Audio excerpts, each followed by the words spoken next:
आप देख रहे हैं इंडार्क राजकुमार के साथ। इंडार्क में आज की कहानी हमारे शायद शेयर की है अक्कू जी ने। तो सबसे पहले अक्कू जी, आपका बहुत बहुत धन्यवाद अपनी कहानी हमारे शायद शेयर करने के लिए। दोस्तों, अगर आपके पास भी ऐसी ही कोई कहानियां हैं तो हमारे साथ जरूर शेयर करें। हमारे इंस्टाग्राम आईडी पर इंस्टाग्राम आईडी है network_33, जिसका लिंक नीचे डिस्क्रिप्शन बॉक्स में दिया गया है। ऐसी ही और वीडियोस के लिए देखें network33। तो चलिए बढ़ते हैं आज की कहानी की ओर। मुझे बाहर घूमना फिरना बहुत ही पसंद है। मैं अक्सर बाइक लेकर बाहर निकल जाता हूँ और उस रोज बुआ ने मुझे फोन पर मुझे अपने घर आने को कहा, तो मुझे फिर से घूमने का मौका मिल गया।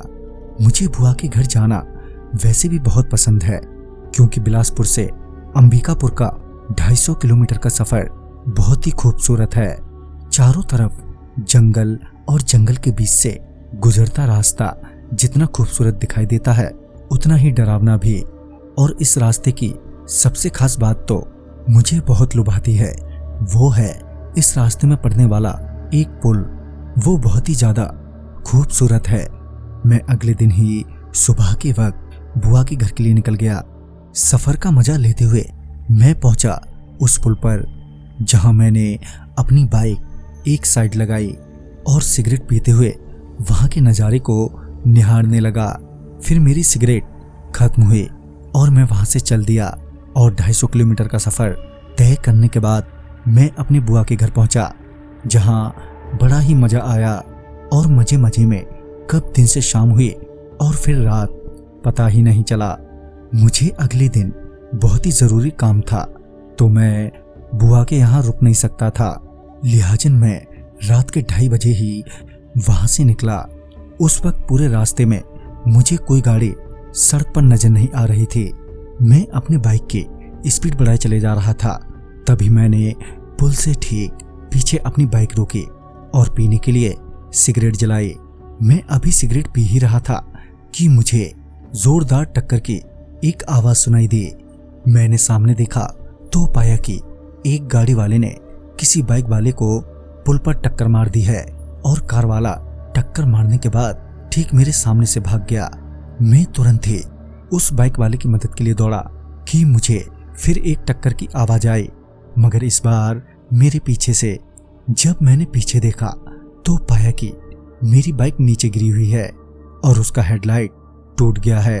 मैंने उस वक्त अपनी बाइक को संभालने की जगह उस बाइक वाले की मदद के लिए दौड़ा, मगर जब मैं पुल पर पहुंचा तो वहां कोई भी नहीं था, ना बाइक ना बाइक वाला। मगर ऐसा कैसे हो सकता था? मैंने अभी अभी अपनी आंखों से एक्सीडेंट होते हुए देखा था। मैंने आवाज भी दी, कोई है, मदद चाहिए किसी को? मगर वहां मेरी ही आवाज लौटकर मुझे ही सुनाई दे रही थी।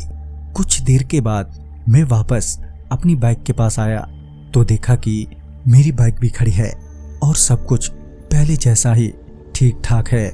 ये कुछ ऐसा हो रहा था मेरे साथ जो मेरी समझ से बिल्कुल परे था। मैंने तुरंत ही बाइक स्टार्ट की और वहां से जल्दी से निकल गया। आगे रास्ते में एक ढाबा पड़ता है जहां मैं अक्सर रुकता हूं, और जब मैं वहां पहुंचा तो मैंने इस बात की चर्चा उस ढाबे वाले से की, जिसने मुझे बताया कि कुछ दिन पहले ही उस पुल पर एक कार वाले ने बाइक वाले को टक्कर मार दी थी, जिसमें बाइक पर सवार उस आदमी और उसकी छोटी बच्ची की जान चली गई। कार वाला तो वहां से भाग गया, मगर उसकी अगली रात से उस पुल पर रात को उस बच्ची की रोने की आवाजें आने लगी।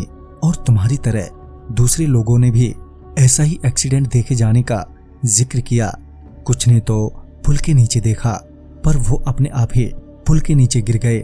वो तो अच्छा हुआ कि तुमने भी पुल के नीचे नहीं देखा, नहीं तो कुछ भी बुरा हो सकता था। ये सब सुनने के बाद मैं थोड़ा घबरा गया था और मेरी हिम्मत नहीं हो पा रही थी कि मैं आगे ड्राइव करूं।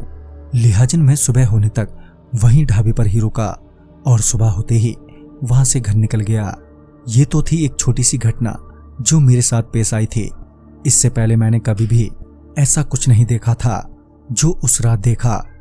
तो दोस्तों, इस कहानी में बस इतना ही। कहानी आपको पसंद आई हो तो लाइक शेयर करें और साथ ही हमें कमेंट बॉक्स में जरूर बताएं।